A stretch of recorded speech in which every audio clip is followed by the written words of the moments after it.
ఇప్పుడు మీరు వింటున్న పాటలు మెగాస్టార్ చిరంజీవి నటించిన కళ్యాణ వెంకటేశ్వర ఫిల్మ్స్ వారి రుద్రనేత్ర చిత్రంలోనివి. సంగీతం ఇళయరాజా, రచన వేటూరి జొన్నవిత్తుల. పాడినవారు ఎస్పి బాలసుబ్రహ్మణ్యం, చిత్ర.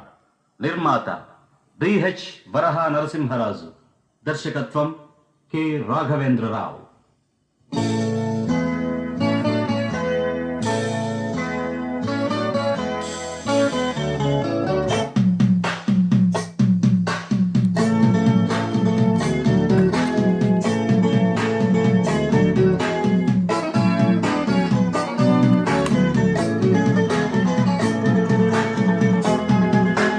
ఎల్లంటే ఓ అంటే వి అంటే హీ అంటే లబ్బు లబ్బు లబ్బులే.